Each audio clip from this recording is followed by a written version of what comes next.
Hello everyone, welcome back to AIB PYQs। हम कर रहे हैं CPC के पार्ट 2 के वीडियोस। बेरैक लेना है एंड चलो let's get into the video.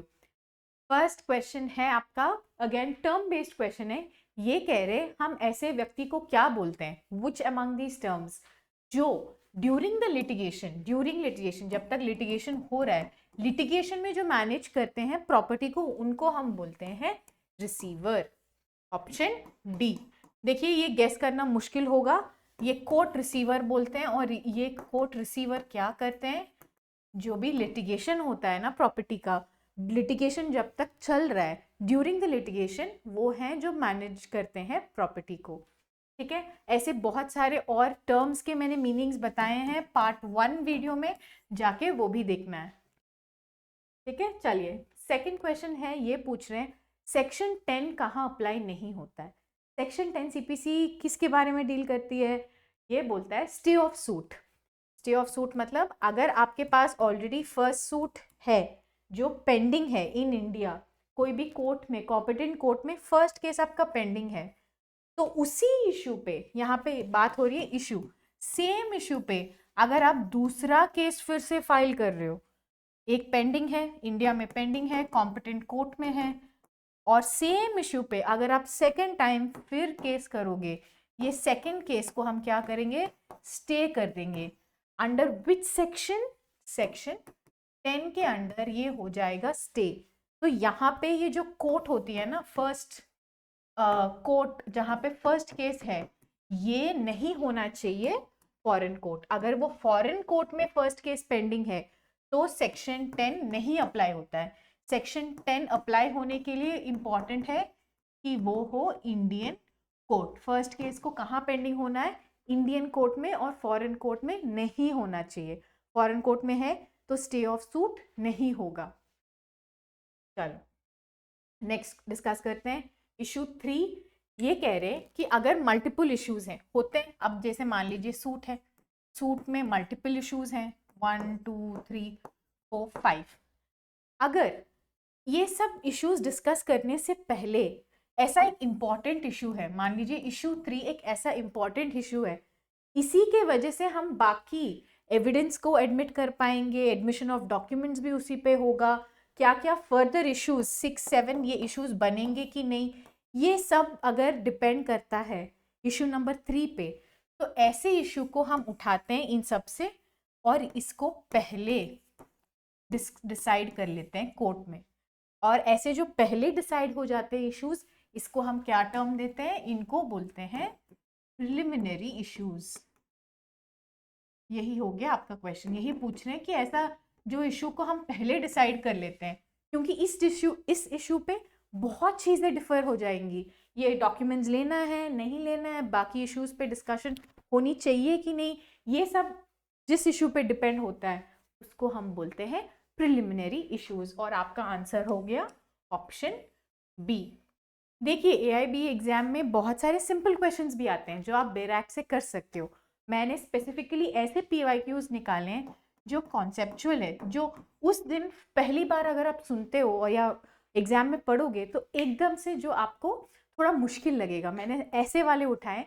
तो अगर आप मेरा ये पार्ट 1 पार्ट 2 देखोगे तो आपको आसानी से सारे क्वेश्चंस आ जाएंगे। चलिए नेक्स्ट क्वेश्चन, ये पूछ रहे हैं, मान लो AB है, ठीक है, A रहते हैं अहमदाबाद में और B रहते हैं दिल्ली में, ठीक है, दिल्ली में। जो इन दोनों के बीच में लेन देन होती है, गुड्स डिलीवर हो जाते हैं, ये जो गुड्स की डिलीवरी होती है वो हो जाती है अहमदाबाद में, ठीक है। अब B ने पैसे नहीं दिए हैं गुड्स के लिए, गुड्स हो गए डिलीवर, पर B ने पैसे नहीं दिए, मनी इज नॉट पेड, तो कहाँ पे आप केस कर सकते हो, कहाँ पे आप सूट फाइल करोगे, क्वेश्चन ये है। और आंसर है आपका ऑप्शन सी। ऑप्शन सी क्यों है, जहाँ पे कॉन्ट्रैक्ट परफॉर्म होती है वहां पे आप फाइल कर सकते हो। कहाँ हुआ है कॉन्ट्रैक्ट परफॉर्म, अहमदाबाद में हुआ है ना, कॉन्ट्रैक्ट परफॉर्मेंस कहाँ हुआ है, अहमदाबाद में हुआ है। क्यों, यहाँ पे लिखा है A delivers the goods accordingly in Ahmedabad, तो अहमदाबाद में कॉन्ट्रैक्ट परफॉर्म हुआ है, तो वहां पे आप फाइल कर सकते हो केस अहमदाबाद। फिर डिफेंडेंट जहाँ रहते हैं, आप वहाँ पे केस कर सकते हो।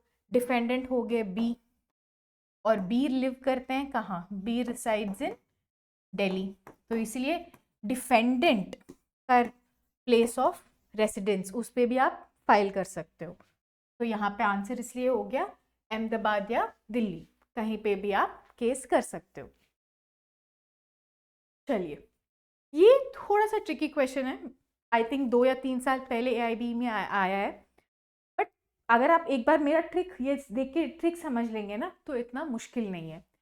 चलो, यहाँ पे ये पूछ रहे हैं, मान लीजिए एक्स वाई जेड ऐसे 3 लोग हैं, ठीक है, और ये तीनों मिलके, इन तीनों को मिलके ए को पैसे देने हैं टोटल 10,000 रुपीज, ठीक है, 10,000 रुपीज।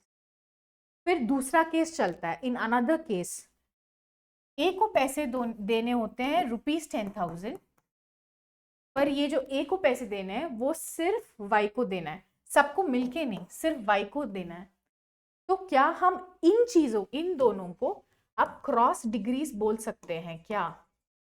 क्रॉस डिक्रीज बोल सकते हैं, यस। ऐसी सिचुएशन में भी ये क्रॉस डिक्रीज हो जाएंगे, एंड वो है आपका ऑप्शन ए।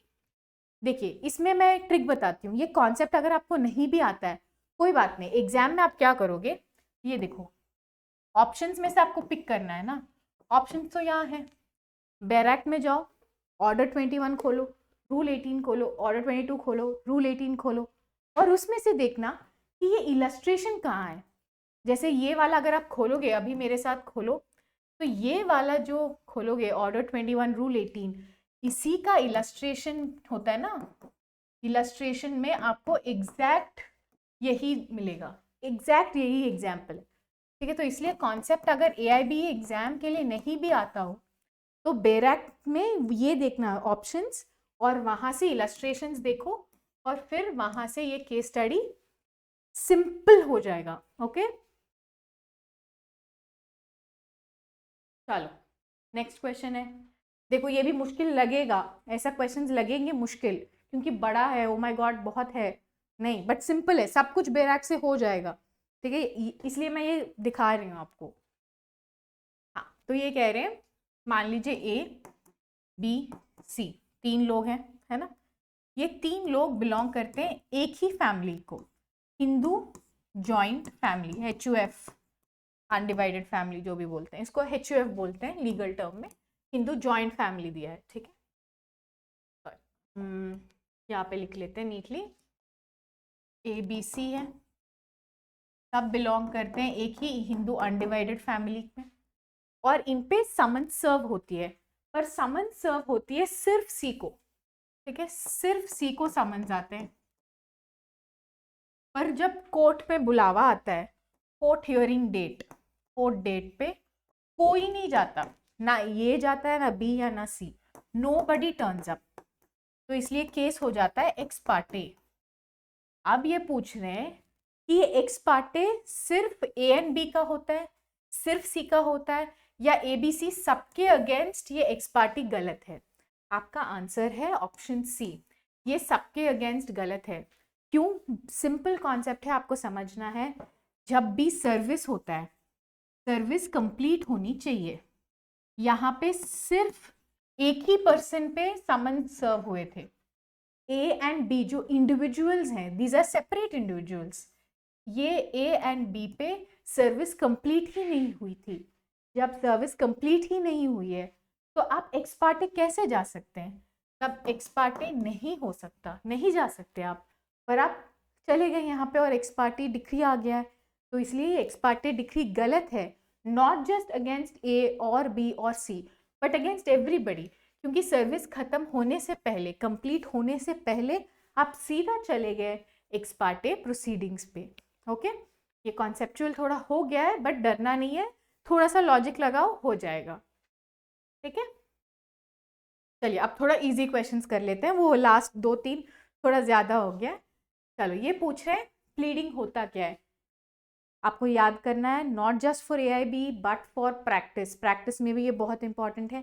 प्लीडिंग, प्लीडिंग का शब्द आता है, आपको याद क्या करना है, plaint plus written statement, option C, मेरे साथ यही लिख लो, ठीक है, बिकॉज ये बहुत इंपॉर्टेंट है जिंदगी के लिए।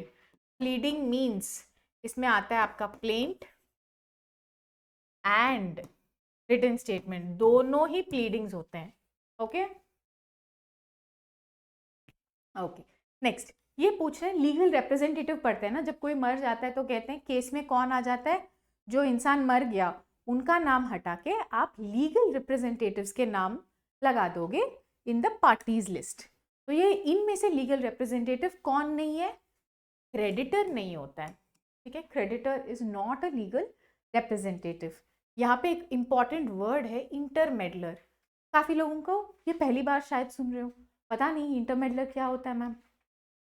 जैसे कोई भी टेनेंट है जो प्रॉपर्टी ऑक्यूपाई कर रहे और ओनर मर गया, या फिर कोई लाइसेंसी है और लाइसेंसर मर गया, आप समझ रहे हो ना, लाइसेंसी या लेसी, और ओनर डाइस।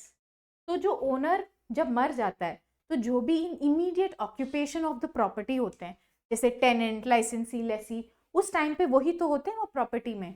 तो इनको इंटरम जो उस टाइम पे इंटरमीडिएट टाइम के लिए जो भी वो प्रॉपर्टी को ऑक्यूपाई करके रहते हैं उनको हम बोलते हैं इंटरमेडलर। इनके पास कोई सक्सेशन या कुछ ऐसा राइट नहीं होता है, कोई उनके प्रॉपर्टी पे हक थोड़ी ना होता है, ओनर के प्रॉपर्टी पे हक तो कुछ नहीं होता है, बट ये टेम्पररी प्रोसीडिंग्स में क्योंकि ये पोजेशन में है ये भी इन्वॉल्व हो जाते हैं एज लीगल रिप्रेजेंटेटिव। ये थोड़ा कॉन्सेप्ट है, ये डायरेक्ट क्वेश्चन नहीं है, क्वेश्चन में तो आपको पता है क्रेडिटर को हम कभी लीगल रिप्रेजेंटेटिव नहीं मानते, बट ये कॉन्सेप्ट भी थोड़ा नया है तो इसलिए मैंने ये भी डिस्कस कर लिया है। चलिए लास्ट क्वेश्चन देख लेते हैं। तो सीपीसी होता क्या है, सीपीसी हम कहते हैं सिविल केसेस के लिए होता है। तो ये क्वेश्चन पूछ रहे हैं इनमें से सिविल नेचर, सिविल जो बोलते हैं सिविल केसेस इसका मतलब क्या है ये पूछ रहे हैं। बहुत ही इंपॉर्टेंट फंडामेंटल क्वेश्चन है और आंसर है आपका ऑप्शन ए। अगर कोई भी ऐसे क्वेश्चंस हो जो पॉलिटिकल क्वेश्चंस हो, जो रिलीजन बेस्ड क्वेश्चंस हो, या सोशल क्वेश्चंस हो, या फिर कास्ट बेस्ड क्वेश्चंस हो, रिलीजन बेस्ड, इन सबको हम सिविल केसेस नहीं मानते हैं। जो प्राइवेट पार्टी का राइट्स एंड ऑब्लिगेशंस, ये पेन किसका है, ये लैंड किसका है, ये टेबल किसका है, किस इनके मरने के बाद किसको प्रॉपर्टी जाएगा, ऐसे जो प्राइवेट इंडिविजुअल के राइट्स होते हैं सिर्फ वो कवर होते हैं सिविल केसेस, सिविल नेचर में, ठीक है। चलिए ये हो गया हमारा सीपीसी। मैंने बाकी सब्जेक्ट्स के भी प्लेलिस्ट में ऐड कर दिया है AIB प्रीवियस ईयर वीडियोस, आप जाइए, definitely subscribe to the channel, and आपको अच्छा लगा तो definitely let me know in the comments.